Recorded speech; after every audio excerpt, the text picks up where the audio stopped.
BCom द्वितीय वर्ष के विद्यार्थियों का अंतर्राष्ट्रीय विपणन की क्लास में स्वागत है। आज हम अंतर्राष्ट्रीय विपणन के अंतर्गत उत्पाद से संबंधित उत्पाद जीवन चक्र के संबंध में जानेंगे। उत्पाद जीवन चक्र, जैसे कि हम जानते हैं कि प्रत्येक कंपनी अपने उत्पाद या प्रोडक्ट को विदेशी बाजार में विक्रय करती है। हर कंपनी अधिकतम लाभ कमाना चाहती है, ग्राहकों को संतुष्ट करना चाहती है, अपनी बिक्री को बढ़ाना चाहती है, लेकिन इसके लिए वह बाजार में होने वाली विभिन्न परिवर्तनों पर भी ध्यान देती है। इसी को ध्यान में रखते हुए हर उत्पाद का भी एक सर्कल या चक्र होता है। जिस प्रकार मनुष्य जन्म लेता है, उसका विकास होता है और वह एक अवस्था पर उसका विकास स्थिर हो जाता है एक उम्र आने के बाद, और अंत में वह बुढ़ापे की ओर अग्रसर होता है और उसका अस्तित्व समाप्त हो जाता है। उसी प्रकार एक उत्पाद को अनुसंधान एवं विकास द्वारा विकसित किया जाता है, बाजार में परीक्षण किया जाता है, उसकी कमियों को दूर किया जाता है और एक पूर्ण विशेषताओं वाले उत्पाद को बाजार में बेचने के लिए प्रस्तुत किया जाता है। धीरे धीरे उसकी बिक्री बढ़ती है और उसकी बिक्री बढ़ने पर वह एक अवस्था पर उसकी वृद्धि होती है और फिर उसकी बिक्री स्थिर हो जाती है और अंत में उसकी बिक्री गिरनी शुरू हो जाती है और वह अवस्था उसकी समाप्ति की होती है। इस प्रकार हानि होने पर संस्था उस उत्पाद को उत्पाद पंक्ति से बाहर निकाल देती है और उस उत्पाद की मृत्यु हो जाती है। किसी भी उत्पाद का उत्पाद जीवन चक्र उसके वातावरण पर निर्भर करता है कि वातावरण उसके अनुकूल है या नहीं। बाजार में जब विभिन्न परिस्थितियों में नए उत्पाद को बेचने के लिए प्रस्तुत किया जाता है तो उसकी विपणन व्यूह रचना से वह बहुत प्रभावित होता है। कोटलर ने कहा है, उत्पाद का जीवन चक्र इस बात को स्वीकार करने का प्रयास है कि उत्पाद के विक्रय इतिहास के विभिन्न स्तर होते हैं। यह इतिहास, जिसे हम कह सकते हैं कि उत्पाद जीवन चक्र की जो अवस्था है वह 4 प्रकार की होती है।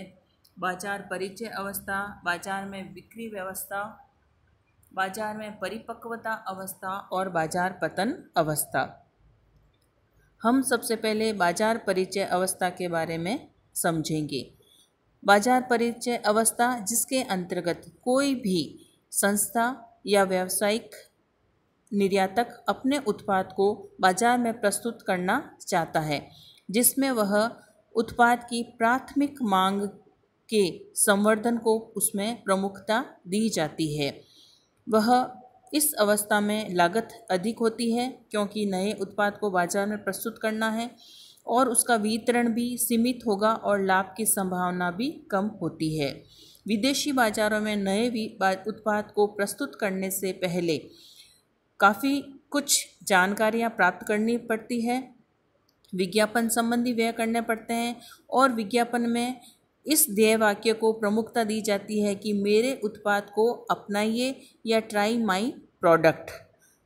इस विज्ञापन अवस्था के अंतर्गत कह सकते हैं या बाजार परिचय अवस्था के अंतर्गत जो प्रमुख लक्षण होते हैं वह है कम प्रतियोगिता होती है, नए उत्पाद का बाजार में सीमित विक्रय होता है क्योंकि जो उपभोक्ता हैं उनको उस उत्पाद की जानकारी नहीं होती है, विक्रय कम होने से लाभ भी सीमित होते हैं, सीमित वितरण होते हैं और प्राथमिक मांग का ही संवर्धन होता है या मांग में कमी होती है।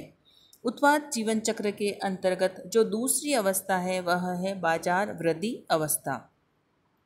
इस अवस्था के अंतर्गत जनता को या उपभोक्ताओं को उस उत्पाद की जानकारी हो जाती है और उत्पाद की बिक्री तेजी से बढ़ने लगती है, लाभ प्राप्त होते हैं और नए प्रतियोगी विदेशी बाजार में प्रवेश करने लगते हैं।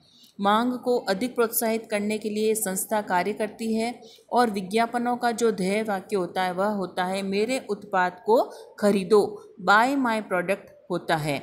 इसमें डिस्ट्रीब्यूटर या वितरकों की संख्या में तीव्र गति से वृद्धि होने लगती है। अधिकतम लाभ की आकांक्षा से नए जो है निर्यातक या नए प्रतियोगी या नए व्यवसायी इस उत्पाद की ओर आकर्षित होते हैं या बाजारों की ओर आकर्षित होते हैं। कंपनी अधिकतम मूल्य द्वारा लाभ प्राप्त करने की कोशिश करती है। इस अवस्था में मूल्यों को कम करने से बाजार में उसके प्रभाव का बहुत विस्तार हो जाता है। उसमें उत्पादन क्षमता, पर्याप्त या अति उत्पादन क्षमता का प्रयोग किया जाता है। प्रतियोगी यदि बाजार में प्रवेश करना प्रारंभ कर देते हैं तो मूल्यों को कम करना कंपनी के लिए आवश्यक हो जाता है। यदि मूल्यों में कमी करने से भी विक्रय में वृद्धि नहीं होती है तो तीव्र विकास की इस अवस्था में भी लाभों में भी कमी हो जाती है। विकास की इस अवस्था के अंतर्गत जो लक्षण है वह है प्रतियोगियों की संख्या में वृद्धि, उत्पाद में महत्वपूर्ण परिवर्तन, अन्य बाजार के खंडों में प्रवेश, वितरण के माध्यमों के लिए संघर्ष, अन्य उत्पादकों का प्रवेश और मांग को बढ़ाने के प्रयास। तीसरी जो अवस्था है वह है बाजार परिपक्वता अवस्था। इस अवस्था के अंतर्गत उत्पाद जीवन चक्र के अंतर्गत जब हमने नए उत्पाद को बाजार में प्रस्तुत कर दिया है, बाजार में बिक्री बढ़ रही है और पर्याप्त लाभ कमाए जा रहे हैं, धीरे धीरे जब नए प्रतियोगी बाजार में प्रवेश करते हैं तो जो तीसरी अवस्था है वह है बाजार परिपक्वता अवस्था। इस अवस्था के अंतर्गत प्रतियोगिता चरम सीमा पर पहुंच जाती है क्योंकि काफ़ी व्यवसायी या निर्यातक या संस्थाएं उसी के समान प्रोडक्ट को, उत्पाद को बाजार में ला चुके हैं, जिसके कारण उपभोक्ताओं के पास चॉइस हो जाती है कि वह किस उत्पाद को खरीदें और बिक्री के लिए कंपनी को प्रयास ज़्यादा करने पड़ते हैं। इसमें कंपनी द्वारा विपणन एवं विक्रय संवर्धन पर काफ़ी व्यय करना पड़ता है ताकि उनके ब्रांड की मांग बनी रहे, लेकिन अत्यधिक प्रतियोगिता के कारण इनकी ब्रांड की मांग भी धीरे धीरे गिरने लगती है, जिसके कारण लाभ भी गिरने लगते हैं और इस अवस्था के अंतर्गत प्रतियोगिता या प्रतिस्पर्धा अधिक होने के कारण उत्पाद के मूल्यों में भी कमी आने लग जाती है। धीरे धीरे जब अनेक प्रतियोगिता आ जाते हैं, नए उत्पाद आ जाते हैं, तो जो चौथी अवस्था है वह उत्पाद जीवन चक्र की वह है बाजार पतन अवस्था। इस अवस्था के अंतर्गत यह उत्पाद जीवन चक्र की अंतिम अवस्था है जिसमें उत्पाद की बिक्री घटने लगती है। नए उत्पाद एवं उन्नत क्वालिटी के बाजार में जो वो है नए उत्पाद आ चुके हैं, जिसके कारण निर्माता अपने उत्पाद को विदेशी बाजार में बेचने के लिए बंद करने का निर्णय लेता है और या उस उत्पाद को नए सुविधाओं से जोड़कर बाजार में वापस बेचने की कोशिश करता है। तो इस अवस्था के अंतर्गत जो है वह पतन की अवस्था होती है और नए उत्पादों की प्रतियोगिता का सामना न करने के कारण पुराने उत्पाद को बाजार से हटाना पड़ता है। उत्पाद जीवन चक्र जो है वह घरेलू विपणन और अंतर्राष्ट्रीय विपणन दोनों में ही महत्वपूर्ण भूमिका निभाता है। एक विपणन प्रबंधक या निर्माता इस उत्पाद जीवन चक्र के हिसाब से ही यह निर्णय लेता है कि उत्पाद परिपक्वता एवं पतन की अवस्था के बीच का जो समय है उसमें किन समस्याओं का सामना करना पड़ता है और उन समस्याओं से हम कैसे निपटारा कर सकते हैं। यह एक प्लानिंग का भी एक बहुत बड़ा उपकरण है। इसमें विभिन्न अवस्थाओं में प्रतिस्पर्धियों द्वारा अपनाई जाने वाली विभिन्न विपणन व्यूह रचनाओं का ज्ञान करके ही एक निर्माता अपनी प्लानिंग या नियोजन करता है। उत्पाद जीवन चक्र का ज्ञान होने पर ही विपणन प्रबंधक अपने उत्पाद के प्रस्तुतिकरण की अवस्था में ही को निर्धारित समय में पूरा कर लेता है और वह उसको प्रस्तुत करने के बाद ही वह आगे की व्यूह रचना भी बना देता है कि विकास की अवस्था कब तक पहुंचे जाएगी और उसमें क्या कार्य किए जाएंगी।